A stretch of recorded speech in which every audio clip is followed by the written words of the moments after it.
सुंदरता, शुभ्रता, सौम्यता, शक्ति, सामर्थ्य, कल्याण आदि गुणों का एक मिश्रित प्रकार हूं। मैं ओंकार हूं। उधर कैलाश पर नंदी चिंतित है कि मां शक्ति का अवतार कब होगा। नारद उसे आकर बताते हैं कि वो हो गया है। सब प्रसन्न होते हैं। नारद के प्रश्न पूछने पर शिव उन्हें प्रतीक्षा करने के लिए कहते हैं। मंगल की मां धरती काशी पहुंचकर मंगल के साथ शिव आराधना करने लगती है।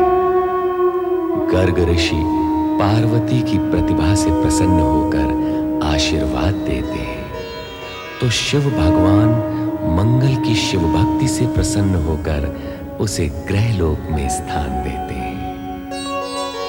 उधर हिमालय राज चिंता में डूबे हैं। पिताश्री, क्या बात है पिताश्री? आपके श्रीमुख पर तो चिंता की रेखाएं उभर आई हैं। पुत्र के होते यदि पिता को चिंता करनी पड़े तो ये पुत्र के लिए बहुत दुख और लज्जा की बात है। कृपया अपनी चिंता का कारण बताएं। कुछ विशेष नहीं पुत्र मैना। संतान जब युवा हो जाए तो उसके भविष्य की व्यवस्था करने का विचार आना स्वाभाविक ही है, और ये विचार ही कभी कभी चिंता का विषय बन जाता है। किंतु पिताश्री, आपको मेरे विषय में चिंता करने की क्या आवश्यकता है? आप पर विधाता की कृपा है और मुझ पर आपका आशीर्वाद। मेरा भविष्य तो उज्जवल है ही। पुत्र जब आशा से परिपूर्ण हो तो पिता को विश्वास हो जाता है कि उसके पुत्र का भविष्य उज्जवल है। पर मेनाक, तुम्हारे साथ साथ हमारी एक पुत्री भी है, तुम्हारी छोटी बहन। हाँ, पार्वती। आप उसके विषय में चिंता कर रहे थे? हाँ, हम उसके लिए चिंता कर रहे थे और तुम्हारे लिए विचार। पार्वती अब बड़ी हो गई है, उसके लिए योग्य वर भी तो खोजना है। और मेरे लिए किस खोज पर विचार कर रहे थे पिताश्री? प्रजा के समर्थन पर। अर्थात तुम युवा हो गए हो मैना। कहते हैं पुत्र की ऊंचाई जब पिता के समान हो जाए तो उसका दायित्व बढ़ जाता है, विशेषकर राजपुत्र का। इस पर्वत प्रदेश पर राज्य शासन करते करते हम थक गए हैं और चाहते हैं कि इसकी बागडोर अब तुम संभालो। तुम युवराज हो। धर्म, नीति, परंपरा के अनुसार अब इसके शासन का उत्तरदायित्व तुम पर है। आप निश्चिंत रहें पिताश्री। मैं सदैव आपके मार्गदर्शन में आपकी आज्ञा और आदेश का पालन करता रहूंगा। मुझे तुमसे यही आशा थी पुत्र। विधाता तुम्हें सामर्थ्य और शक्ति प्रदान करे। अब मैं आज्ञा चाहूंगा पिताश्री। अवश्य पुत्र।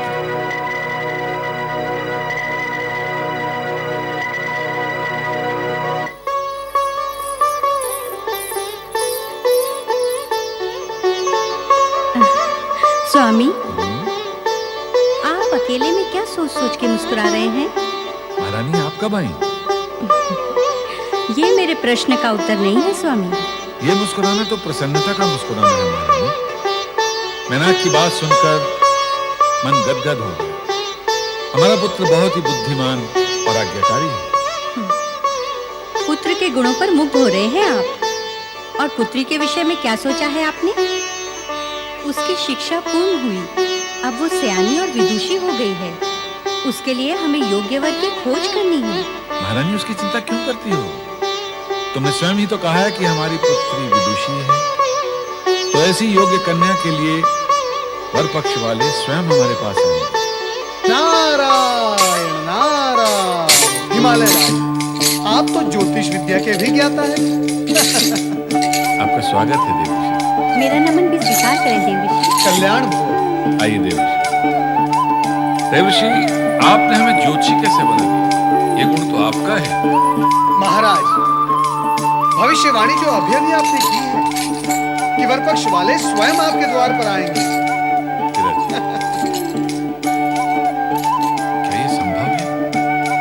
ये सत्य हो सकता है? महाराज, आपको अपने ही कथन पर संदेह हो रहा है। आपने किसी न किसी विश्वास के आधार पर ही तो कुछ कहा होगा ना?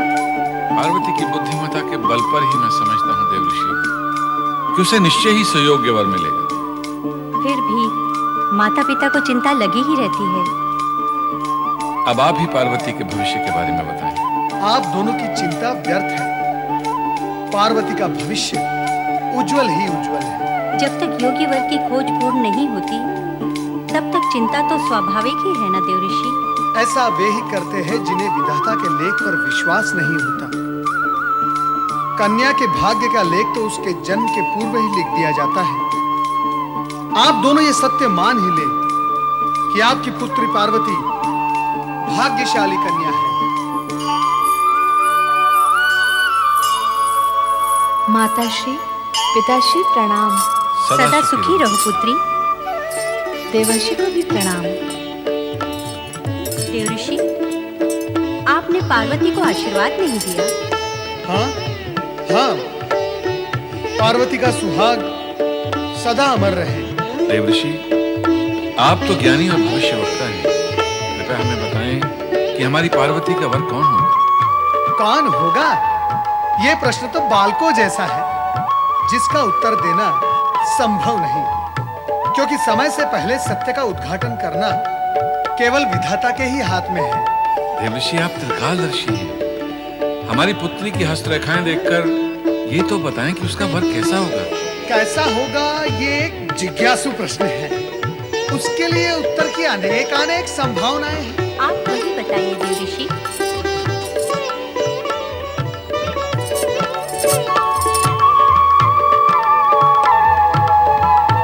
वो सब बताने में तो युग बीत जाएगा महारानी। युग बीत जाएगा? वर में असंख्य गुण हैं, कहां तक गणना करूंगा। प्रश्न यही है कि वर कैसा होगा। देवऋषि, कुछ तो गुण बताएं, हमें उसी से संतोष हो जाएगा। तो सुनो हिमालय राज, वर का सर्वप्रथम गुण है कि वो परम संतोषी होगा। उसे किसी भी सुख, संपदा और वस्तु के प्रति कोई भी आग्रह और आकर्षण नहीं होगा। ये तो साधारण गुण है देवऋषि। नारायण नारायण, इसे आप साधारण गुण कह रही हैं? ये सर्वश्रेष्ठ और असाधारण गुण है। कलयुग में ये एक गुण सभी गुणों पर भारी पड़ेगा। तब कन्या के माता पिता ऐसे ही वर की खोज में रहेंगे जो परम संतोषी होगा। आगे बताएं देवऋषि। पार्वती के होने वाले पति संपूर्ण जगत द्वारा पूज्य एवं सभी शक्तियों से और दिव्य शक्तियों से परिपूर्ण होंगे। क्या कोई देवता होगा? संभव है, संभव है, क्योंकि तनिक सी प्रशंसा से प्रसन्न होने वाले हैं। अर्थात प्रशंसा प्रिय होगा। हिमालय राज, प्रशंसा उसी की होती है जो उसके योग्य होता है। उचित कहा आपने। और नारायण नारायण, कहा था ना मैंने, उनके गुणों की गणना करते करते युग बीत जाएंगे। अब तक मैंने इतने गुण बताए, क्या संतुष्टि नहीं हुई? क्या ये पर्याप्त नहीं है? वर के विषय में जिज्ञासा तो होती ही है ना देवऋषि। हिमालय राज, वर का संतोषी, सभी गुणों से परिपूर्ण और जगत में सभी द्वारा पूज्य होना, क्या ये भी पर्याप्त नहीं? पर्याप्त है देवऋषि। नहीं नहीं, पर्याप्त नहीं है। शेष गुणों का गान और गणना आगामी भेंट में होगी। नारद अब विदा लेता है। नारायण नारायण। स्वामी, सुना आपने? हमारी पुत्री पार्वती भाग्यशाली है। उसे ऐसे सुयोग्य वर की प्राप्ति होगी। हमारी पुत्री है भी तो गुणों का भंडार महारानी। ऐसी कुदृष्टि ना लगाइए मेरी पुत्री को। विधाता उसकी रक्षा करे।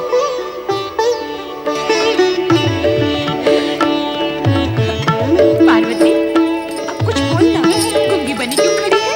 अरे जया, कैसी निर्बुद्धि है तू? गुड़ खाकर भी गूंगा कभी कुछ बोलता है क्या? हाँ रे, गुड़ का मीठा मीठा स्वाद और आनंद भीतर ही भीतर लेता है। बहुत बोलने लगी हो तुम दोनों। ठीक है, अब हम कुछ नहीं कहेंगे, तू ही बोल।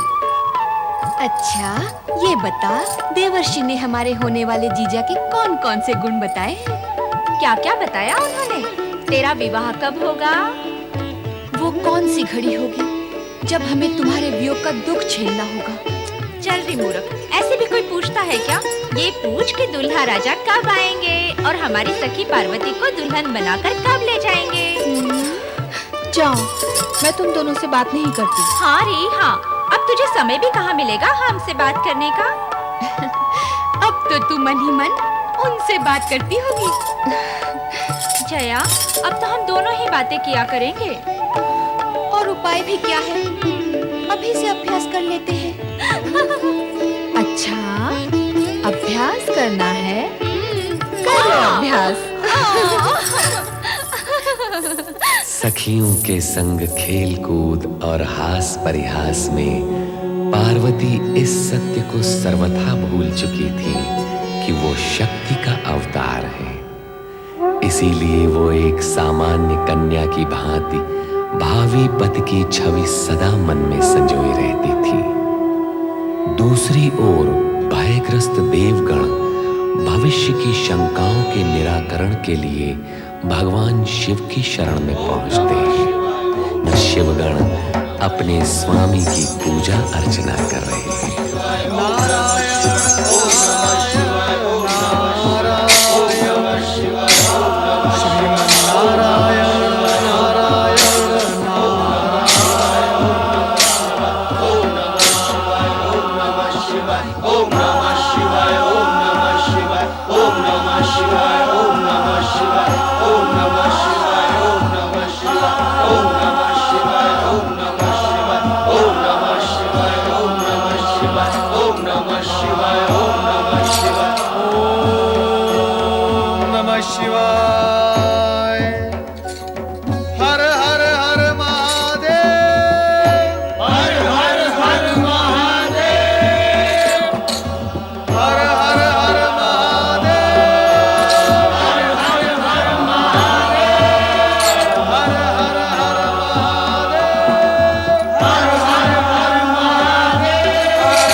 आओ नारद, अपने आने का प्रयोजन करो।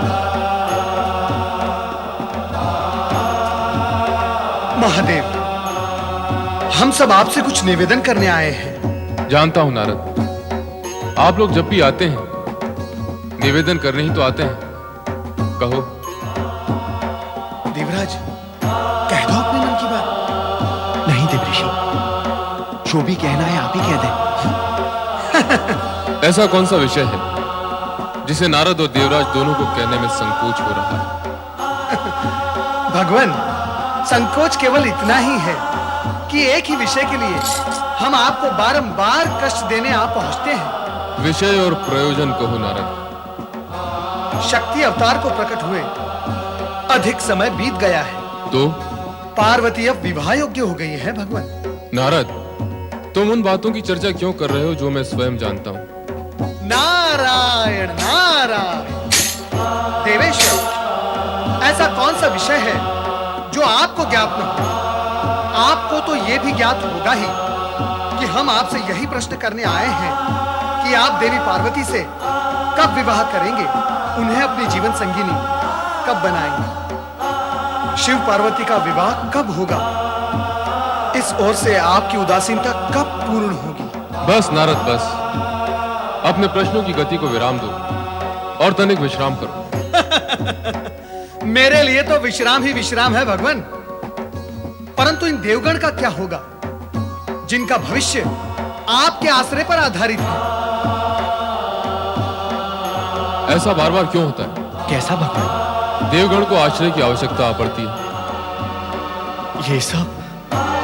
ये सब प्रतिकूल परिस्थितियों का परिणाम है देवादिदेव।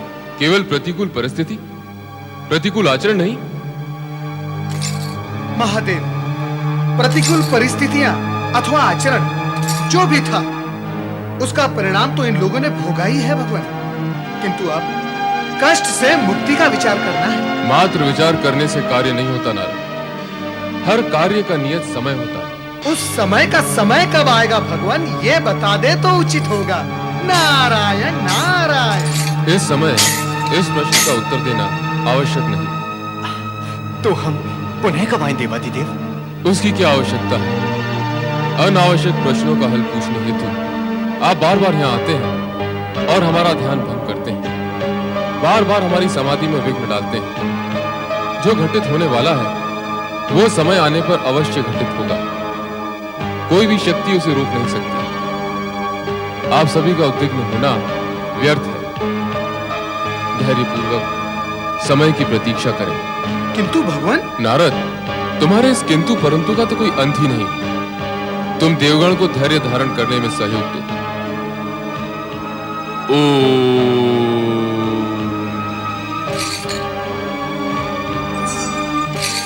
देव ऋषि। नंदी, समय की प्रतीक्षा करो। परंतु देव ऋषि। देवराज इंद्र, शिवाज्ञा मानकर धैर्य धरो। नारायण